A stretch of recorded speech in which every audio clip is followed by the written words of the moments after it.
आए, 4 ओवर में सिर्फ 19 रन, विकेटें नहीं मिली लेकिन जबरदस्त उनकी गेंदबाजी रही। युद्धवीर से 2 ओवर करवाए, बिश्नोई से 4 ओवर करवाए, 25 रन उन्होंने दिए।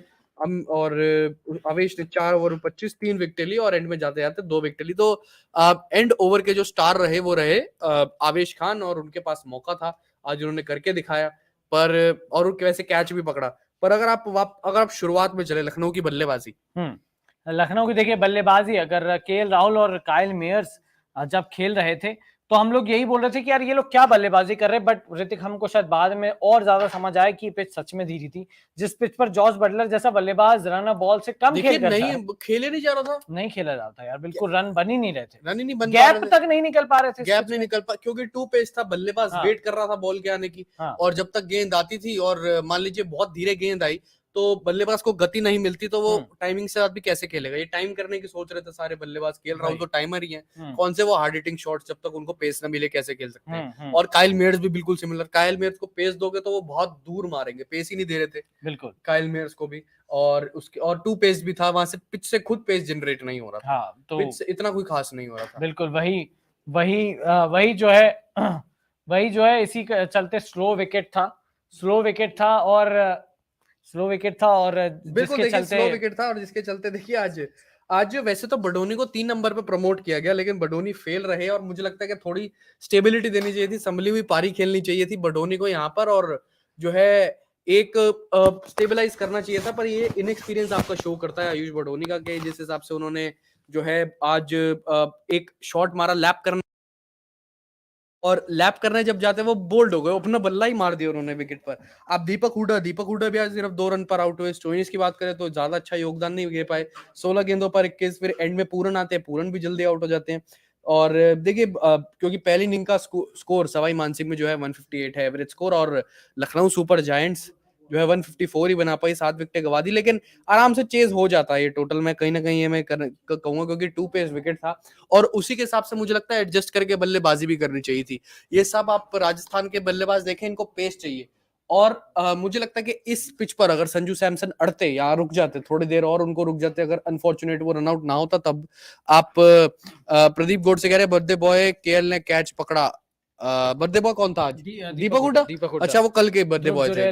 कैच पकड़ा, गिफ्ट मिल गया, बैच जीत गया एलएसजी। बिल्कुल देखिए लखनऊ का नाम रोशन किया आज के मैच में उन्होंने।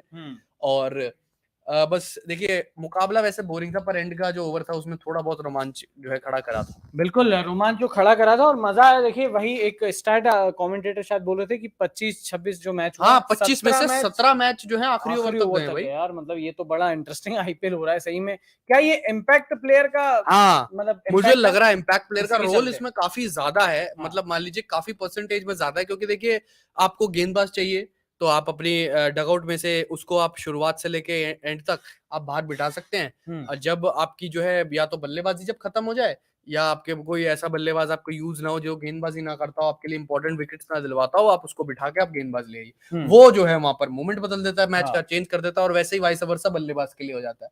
तो इम्पैक्ट प्लेयर ने रूल काफी ये डाला है और उसका फर्क भी पड़ा है, और सबसे ज्यादा रोल है उसका आखिरी ओवर तक मैच ले जाने का। बिल्कुल, तभी देखिए इतने मैच, क्योंकि आज तक कभी ऐसा आईपीएल नहीं हुआ कि 25-26 में से 17 का जो है परसेंटेज, 25-26 में से 17 का परसेंटेज ये हो कि 17 मैचेस आखिरी ओवर तक जा रहे हैं। ऐसा तो कभी नहीं हुआ। पिछले 3-4 तो एक साथ लास्ट बॉल तक। हाँ देखिए पिछले मेरे ख्याल से 8 के आसपास मैचों में तो हमने देख लिया कि आखिरी ओवर तक मुकाबले जा रहे हैं, और साथ ही साथ हम आपको हमने मैचों में कहीं जो है लाइव कमेंट्री की झलक भी देख ली होगी हमसे आखिरी ओवर में जब आ जाते थे। क्योंकि देखिए जबरदस्त मुकाबले हो रहे थे, और उम्मीद है कि जो अब देखिए थर्सडे को डबल हेडर रख लिया, अब जो थर्सडे को डबल हेडर रखा है देखिए वो तो जबरदस्त हो गया। बिल्कुल, प्रदीप गोड से इसी बारे में पूछ रहे हैं कि कल सैटरडे नहीं है फिर भी 2 मैच देखिए इस बार बहुत से थर्सडेज पे हैं।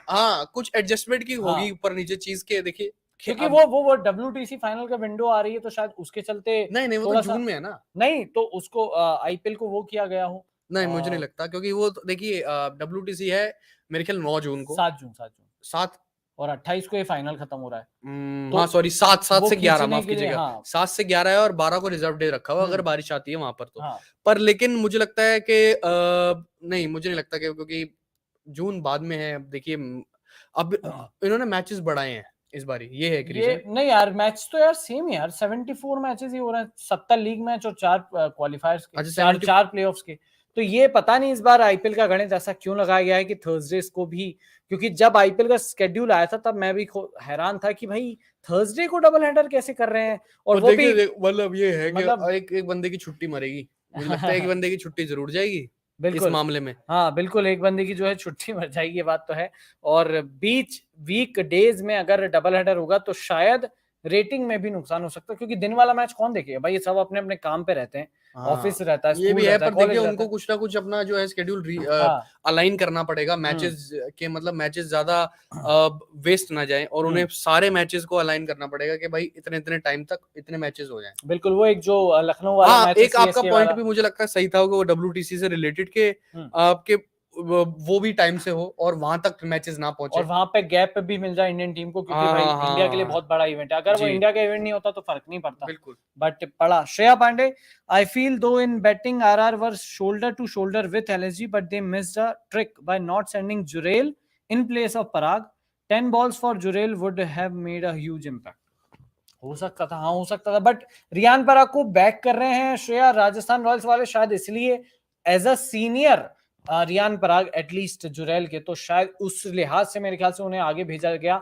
वैसे बात आपकी सही कि ध्रुव जुरैल को शायद आगे भेजते तो शायद डिफरेंस अलग हाँ, होता, देखिए क्योंकि आपकी वो बात हिटिंग सही जोन है। में है। आपने बोला शोल्डर टू शोल्डर चल रहे थे हाँ। लखनऊ से, बिल्कुल। आप देखिए कि 11वें ओवर के बाद अब कुछ जब मेरे ख्याल जायसवाल का विकेट 11वें ओवर में गिरा था क्या? अराउंड 11वें ओवर के आसपास ही गिरा था। मेरे ख्याल शायद हम्म। जब जायसवाल का विकेट गिरा, और उसके आसपास अगर आप टाइम फ्रेम देखें तो मेरे ख्याल से 82 पर थी, और 2 विकेटें गवा चुकी थी लखनऊ, हम्म। और 87 पर ये थी, क्या नाम है, राजस्थान रॉयल्स। तो सेम ही सेम चल रहे थे, शोल्डर टू शोल्डर। आपकी बात सही है। हाँ, ध्रुव जुरैल को ऊपर भेजा जाता तो मुझे लगता है कि एक इम्पैक्ट ऑलरेडी बन जाता, क्योंकि वो आते ही मारते हैं। देखिए रन बनाने का जो माइंडसेट है जुरैल का वो अमेजिंग है, पर ऐसा क्या भरोसा जो है पराग पर पराग भी देखिए एक चौका एक छक्का उन्होंने लगाया, हाँ। पर ये है कि उनको स्ट्राइक नहीं मिल पाई आखिरी 3 गेंदों में। ऐसा तो नहीं है कि देखिए आज मुझे लगता है कि आज पराग भी आते से ही उन्होंने बल्ला नहीं चलाया, थोड़ी बहुत गेंदें ली, पर ये है कि उसमें से काफी गेंद डॉट भी करी उन्होंने। तो ध्रुव जुरैल हो सकता था एक ऑप्शन, आपकी बात से मैं बिल्कुल इत्तेफाक रखता हूँ। और एक इंटरेस्टिंग स्टैट है ऋतिक की, आईपीएल में जयपुर में जो मैचेस हुए लास्ट 7 में से, उसमें से 6 बार चेजिंग जीती और एक बार आज देखिए पहली बैटिंग वाली यही टीम मैंने जीती बोला, भाई। यही मैंने बोला, पिच रिपोर्ट में भी किस्मत। बोला था और हाँ। ये आज भी बोला। हाँ। जब मुकाबला जो है बैटिंग फर्स्ट टीम यानी लखनऊ जीती, तो पहली बार ही मुझे लगा कि ऐसा ही कुछ हुआ है, क्योंकि चेज करने वाली टीमें यहाँ पर अमूमन छोटा टारगेट मिलता है, यहाँ पर इतना हाँ। ज्यादा कुछ टारगेट मिलता ही नहीं है। वो बना लेती है यहाँ पर। बिल्कुल। देखिए 11 ओवर की तीसरी गेंद पे 87 रन पे यशस्वी आउट हुए, यानी कि 87 की पार्टनरशिप। उसके बाद 93 पे सेकंड, 97 पे थर्ड और 104 पे फोर्थ। तो यहां से ये जो पूरा मैच है वो पूरा चेंज हुआ था, और आखिर में जब देवदत्त पडिक्कल आउट हुए तो लगा कि भाई शायद ये मैच आरआर के हाथों से फिसल गया। बट ध्रुव जुरैल का वो शॉट बार बार इसलिए बोले क्योंकि वो इतना प्यारा शॉट था, इतने बैट से इतने प्यारे टाइम हुआ था। बट किस्मत आज दीपक हुड्डा जो बर्थडे बॉय थे शायद उनके साथ थी, जिसके चलते उनके हाथ में बाउंड्री पर हो गया। और ऐसे नर्वस सिचुएशन में कई बार अच्छे अच्छे फील्डर्स कैच ड्रॉप करते हैं, बहुत बार देखा, विराट कोहली से ड्रॉप हुआ है, सुरेश रैना से ड्रॉप हुआ है, बहुत से बड़े बड़े fielders drop, David Warner, AB de Villiers. तो आज बट दीपक हुड्डा क्योंकि बर्थडे था तो एक किस्मत भी थी, और बैटिंग से तो उनका कुछ लक चल नहीं रहा, बट कैच जो है एक तरह से मैच पकड़ा था, कैच की वजह से मैच पकड़ा गया, जो ध्रुव जुरैल का कैच था। बाकी रियान पराग को स्ट्राइक मिली नहीं तो यार वो नॉट आउट लौटना पड़ा उन्हें। बाकी तो शायद अगर 3 गेंद और मिलती तो शायद हो जाता। Their choice of batting lineup could have been better. Shreya Pandey, ये बात तो यार उनकी प्लेइंग 11 से भी आरआर आरआर की। हाँ, हो सकता था। देखिए जुरैल को ऊपर भेज सकते थे। हाँ। और मुझे कहीं ना कहीं लगता है कि क्योंकि आपके देखिए विकेटों की बात करें, अगर विकेटें कब कब गिरी, जैसे कि अभी दिव्यांशु ने बताया 87 फॉर 1 जी 11.3 ओवर्स में, फिर उसके बाद जो है 93 फॉर 2 हो गए थे 12.4 ओवर्स में, फिर उसके बाद अगर आप आगे चलो तो 13.3 यानी 14वें ओवर की तीसरी गेंद में 97 फॉर 3 ही हो गए थे। तो ये जो 2 विकेटें गिरी संजू और बटलर की, बहुत जल्दी जल्दी गिरी हैं, और 1 ओवर के टाइम फ्रेम में, टाइम स्पैन में गिरी हैं ये। और आप देखें फिर उसके बाद 104 पे 4। अब जो है मुझे लगता है कहीं ना कहीं यहाँ पर जो है जैसे आपने इन्होंने 4 नंबर पे पडिक्कल को भेजा, ठीक है, मुझे उससे ऐसा लगता था कि उस वक्त इन्होंने जो हेटमायर को भेजा जब आखिरी के 5 ओवर रहते थे, जी ये कहीं ना कहीं उनके